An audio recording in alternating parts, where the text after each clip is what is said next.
welcome to another video and another top 10 at that. This year I thought I'd add something different, which is talking about my top 10 best TV shows of 2019, and there will be a companion to this as well. I watch a lot of TV shows, I binge watch a lot, and yet I never really talk about them.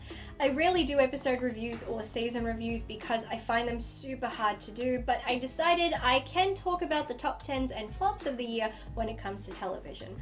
Also, to make it easier, I'm only counting shows that had their seasons start and finish in 2019, not counting shows that start in one year and finish in the next. It confuses me how America does this. It makes no sense to me, same as the schooling terms. So with that in mind, let us begin. At number 10 is Instinct Season 2. Instinct is an American police procedural drama television series that began airing in 2018. Developed by Michael Rourke, it is based on Murder Games by James Patterson and Howard Ruffin, and stars Alan Cumming as Dr. Dylan Reinhardt, an author, university professor, and former CIA paramilitary officer who is lured back to his old life by New York police detective Elizabeth Needham, played by Bojana Novakovic, when she needs his help to stop a serial killer who is using Reinhardt's book as inspiration for murders. Okay, saying that out loud, I feel like I just described the plot to the first episode of Castle.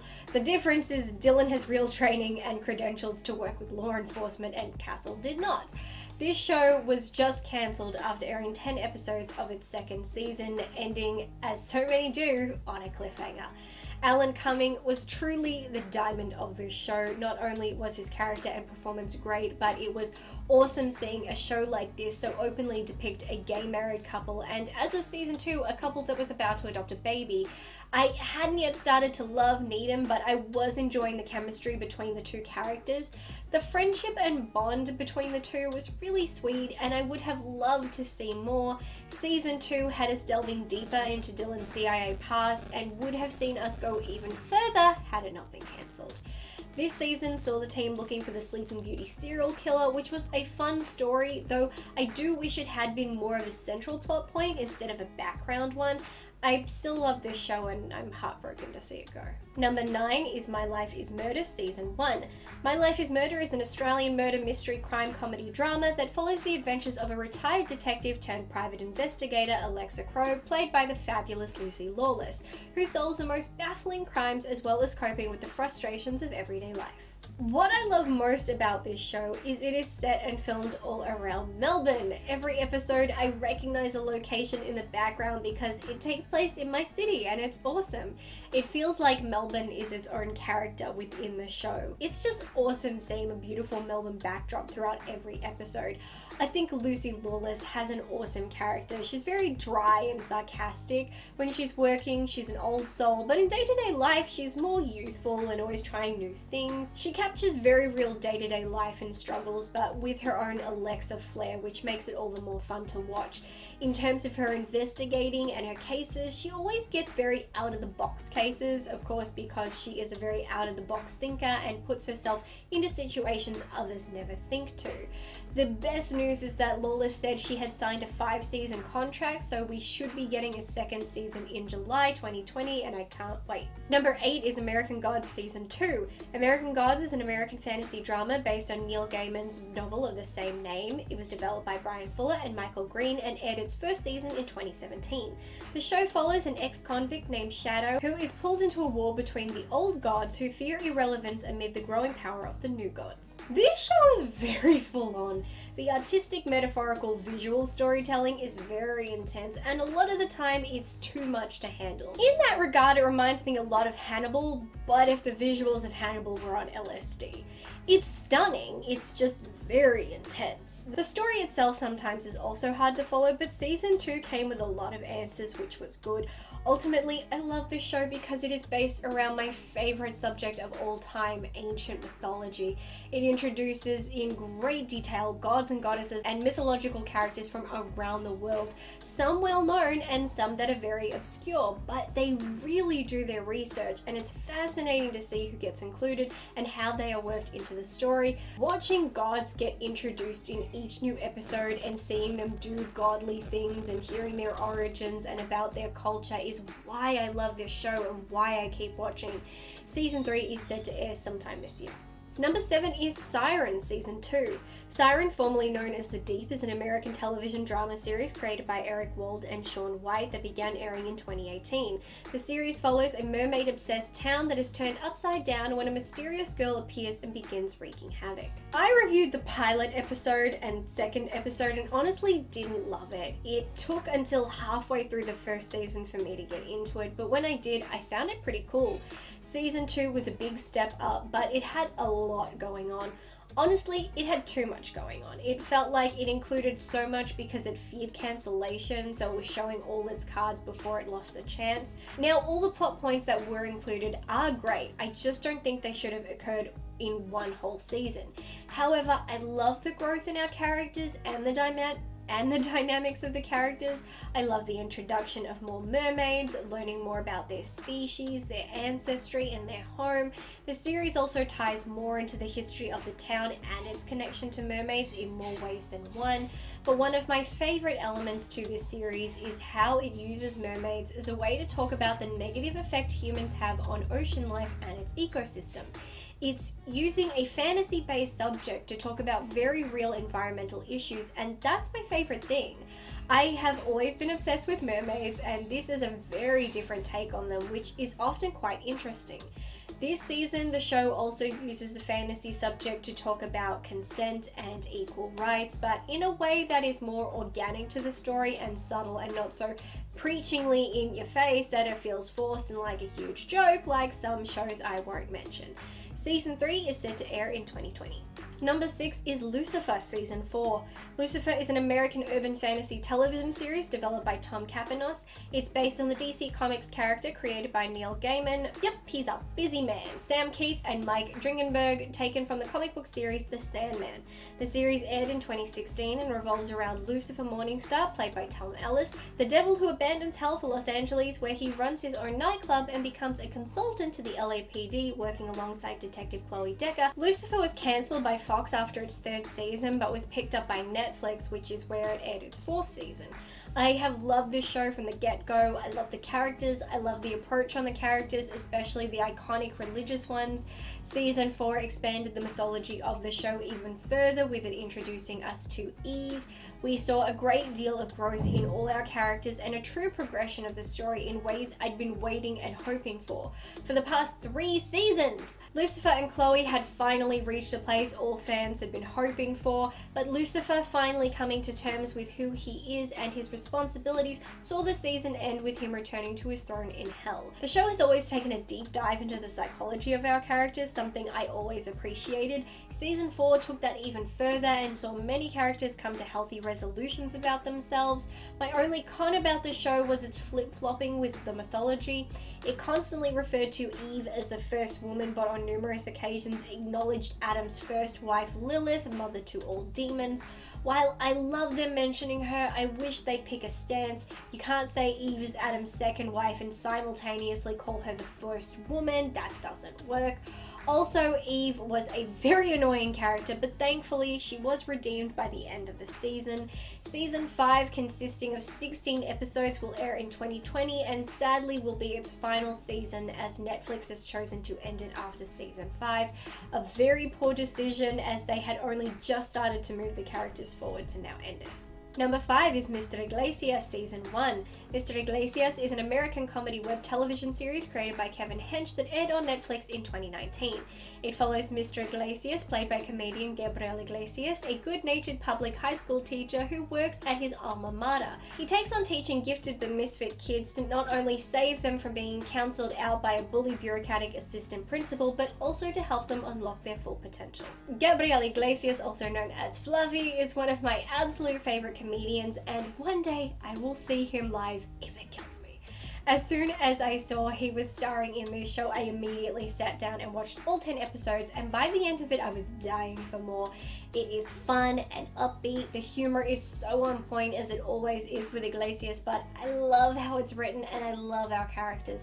I love that while it's very light, it tackles a lot of current issues and gives a voice to the Latinx community and their issues in a very upbeat setting. It reminds me of sitcoms of the 80s and 90s, but it's very modern, but not so modern where it feels it won't be relevant in 5 years. It helps that the older characters make jokes and references to things from their childhood, which I get and can laugh at because it's made funnier because the kids don't understand, which is also kind of depressing. At least for me, it makes me feel old. Season 2 is set to air on Netflix in 2020 and I cannot wait. Number 4 is The Witcher Season 1. The Witcher is a fantasy drama series created by Lauren Schmidt-Hissrich based on the book series of the same name by Andrzej Sapkowski. Released on Netflix in 2019, the series is set in a medieval world on a landmass known as the Continent. The Witcher follows the story of solitary monster hunter Geralt of Rivia, played by Henry Cavill, sorceress Yennefer of Vengerberg, played by Anya Chalotra, and Princess Ciri, played by Freya Allan, who find their destinies tied together. I've never read the books, so I had no idea what I was in for. At first it's hard to get into because you do feel like you're coming into an established world you know very little about, but I quickly started to get very into it. It's clear that season 1 is all about building this world and its history and establishing our main characters and their individual storylines before bringing them together and seeing their collective story and how they grow. Instead of doing a series where we get lots of little flashbacks to give us insight into the characters, they've given us an entire season that is all about giving us insight into those characters. So going forward, we can focus more on the journey that lies ahead. I think this is a unique approach and I'm all for it. I'm fascinated to see where the story and our characters are going. I'm interested to learn more about this world and its mythology, hopefully without having to jump over to its wiki page. Season 2 is set to be released in 2021 and it is going to be a painfully long wait. Number 3 is Brooklyn Nine-Nine. NineNine! Season 6. Brooklyn Nine-Nine is an American police procedural comedy television series created by Dan Gore and Michael Schur. First premiering in 2013, it revolves around Jake Peralta, played by Andy Samberg, an immature but talented NYPD detective in Brooklyn's fictional 99th precinct who often comes into conflict with his new commanding officer, the serious and stern Captain Raymond Holt, played by Andre Braugher. Season 6 was its first season on NBC following its Fox cancellation. Just like the last 5 seasons, Brooklyn Nine-Nine still stands up as the most awesome procedural comedy ever. The antics of our characters is still absurd and hilarious. The show continues to grow and write new stories and daily life struggles for our characters, with many villains to outwit along the way.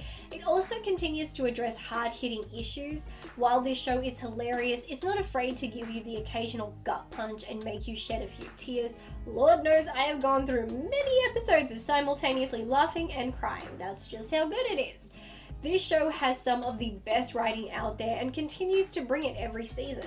Season 7 is set to air February 6, 2020, and it was also picked up for an 8th season to follow that. Number 2 is Drag Race Thailand Season 2.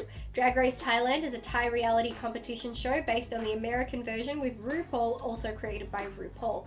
This series first premiered in 2018. In recent years, I've personally felt like RuPaul's Drag Race was in decline because it started to care more about showing drama and fights than showing the queens making outfits, creating their looks, or even rehearsing challenges. It also seems to focus more on being a giant marketing tool to promote the latest products of the RuPaul brand. Now, don't get me wrong, I adore RuPaul, he's like my Oprah, but I do feel the show has lost its way. Drag Race Thailand, however, I absolutely adore, and it feels far more accepting and progressive than its American counterpart. It does not focus on the drama at all, but is entirely a show about art and depicting the art of drag and showcasing Thai culture and many other Asian cultures depending on the background of its competitors. The looks that have come down the runway have blown me out of the water and put America to shame. It's also great seeing so many of the judges in drag every week when on the judging panel. Season 1 was the first season of any Drag Race series to feature a plus-size winner, and Season 2 saw them crowning a transgender woman, another first for the series. Drag Race Thailand welcomes competitors from all over Asia and accommodates the different languages, and it welcomes all genders. The only real criteria is the art of drag, and as I said, what these queens bring to the table is truly remarkable. Our judges don't come to play, they are harsh and brutal and demand nothing but the best, and it shows because the queens push themselves and their creativity at every turn. There is no official update on the future of the series, but as of November 2019, the series has not yet been cancelled, so time will tell if we get a third season. I sure hope so because I'm obsessed with it and they just put it on Stan, finally, yay! Although they didn't put on season 1 yet, which is weird. Number 1 is Pose Season 2. Pose is an American drama television series created by Ryan Murphy, Brad Falchuk, and Stephen Cannells. Premiering in 2018, the series is about New York City's African American and Latinx LGBTQ and gender non-conforming ballroom culture scene in the 1980s and 90s. Wow, that was a mouthful. Season 1 was terrific, but Season 2 was a masterpiece. Spectacularly written, fantastic performances, deep, confronting, and compelling stories with characters you love and love to hate and can't get enough of. If you still haven't checked out Pose, then I cannot, and I do mean cannot recommend it enough. One of the best shows to hit the airwaves, and at a time when it is really needed. It's fresh, it's honest, it's transparent, and is a huge step forwards in terms of storytelling and inclusive casting. Pose was renewed for a third season, but as of yet, a premiere date has not been released. And that was my first top 10 best TV series of the year list. This was quite fun. It's nice to talk about some of the shows I love to watch, and believe me, this is only the tip of the iceberg in terms of how much TV shows I watch. Still sad Instinct got cancelled, but only 1 out of 10 is pretty good. I'm glad all the other shows haven't been cancelled because I do love them and I want more of them in my life. I will be posting my companion video soon on my top 10 disappointing TV shows of 2019, so stay tuned for that. That's all for today's video. Comment down below and tell me if you're a fan of any of these shows and what are some of your favorite TV shows that you like to watch at the moment. Thank you as always to my amazing patrons, and I will catch you in the next one. Bye!